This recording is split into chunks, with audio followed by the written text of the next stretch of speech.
On July 13, the 15th meeting of the so-called Coalition of the Willing took place in Paris under the co-chairmanship of France and Britain. The hosts envisioned this event as a sort of summit designed to reaffirm Western support for the Kiev regime. Of course, there was no shortage of the main regular at such gatherings. Zelensky, where would they be without him? Lately, as he moves from one such venue to another, he unfailingly assures everyone of, as he puts it, an imminent victory. He calls on his allies to pressure Russia and at the same time to not hold back on military and financial aid for his cohort.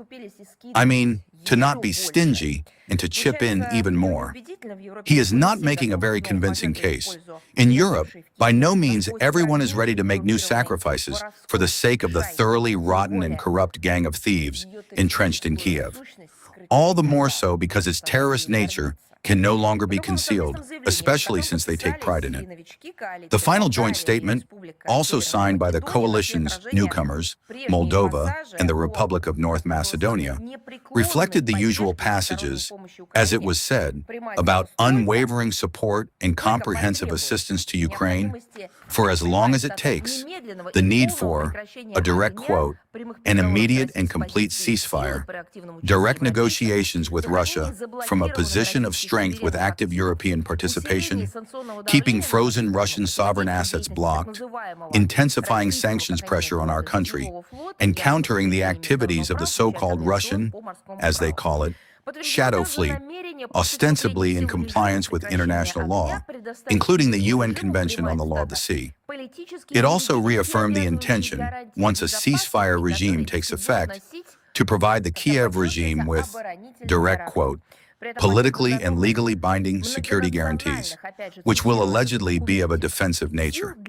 At the same time, the document, again I quote this little paper, emphasizes the readiness of the multinational forces for Ukraine to begin rebuilding the armed forces of Ukraine and providing support to the Kiev regime on land, in the air, and at sea upon its request, after achieving a reliable, again as it says, cessation of hostilities.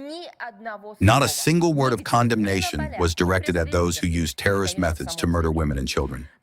Not a single word, neither on the sidelines, nor in the press releases, nor in the statement itself. According to French President Macron, plans to deploy such forces, which will be stationed far from the front line, are ready, and their exercises will take place in European countries bordering Ukraine in the coming months.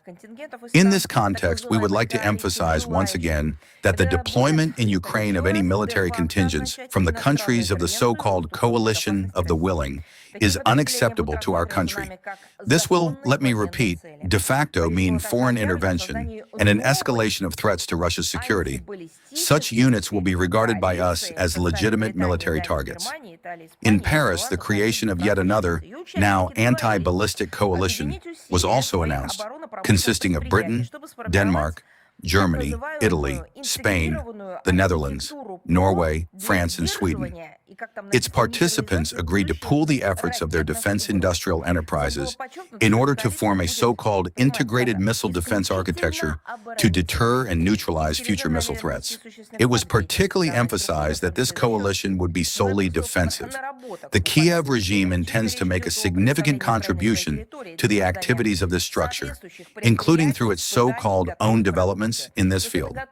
Obviously, this refers to Ukraine providing its territory for the establishment of relevant enterprises and the testing of finished products.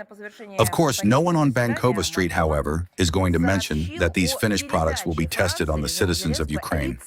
It is no coincidence that upon the conclusion of the Paris meeting, Macron announced that France had transferred to the Zelensky's regime the license to produce Escalp cruise missiles, Aster 30 surface-to-air missiles for the SAMP/T air defense system, and AASM Hammer-guided aerial bombs. Also noteworthy is the venue of the Coalition of the Willing Summit. It was held at Paris's historic military complex, Les Invalides, where, by the way, the French Emperor Napoleon Bonaparte is buried.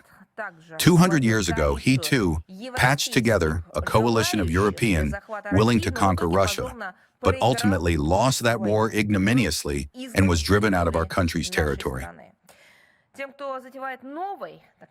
Those plotting a new crusade against Russia would do well to recall from history once again how their latest expansionist plans might turn out for them. We advise them to stop deluding themselves with illusions of inflicting, as they put it over there, a strategic defeat on Russia.